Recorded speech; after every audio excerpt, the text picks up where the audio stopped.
Hello everyone. तो जी आ गया खेसारी लाल यादव जी का एक बहुत ही ज़बरदस्त मूवी का फुल ट्रेलर रिलीज हो चुका है। और इसका निर्देशक है लाल विजय शाहदेव जी और निर्माता है राकेश डंग दीपक सिमहल, दो मिलकर इस मूवी को बनाए हैं। और संगीत दिए हैं सूरज व कृष्णा बेदर्दी जी। और गीत लिखे हैं प्यारे लाल यादव कवि जी और कृष्णा बेदर्दी जी, दो मिलकर इसमें गीत लिखे हैं, जो कि आपको स्क्रीन कवर दिखाई दे रहा है। जिस मूवी का फुल ट्रेलर रिलीज हो चुका है और इस मूवी का टाइटल रखा गया है मेरे नैना तेरे नैना।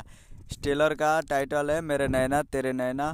और फुल ट्रेलर रिलीज हो चुका है और काफ़ी ज़बरदस्त है यार, एक बार ज़रूर देखिए। इसमें काफ़ी ज़बरदस्त ज़बरदस्त सॉन्ग भी है। और इसका मार्केटिंग हेड है विजय यादव जी।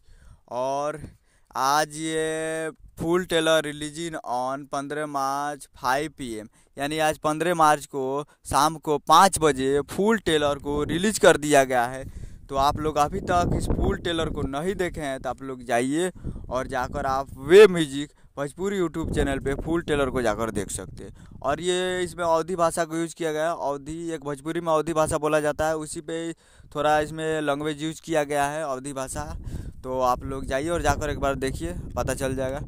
और आज खेसारी लाल यादव जी का बर्थडे था तो हम सुबह में विश किए थे और शाम को भी विश कर रहे हैं हैप्पी बर्थडे खेसारी लाल यादव जी। तो मिलते हैं अगले वीडियो में, तब तक के लिए जय हिंद जय भोजपुरी।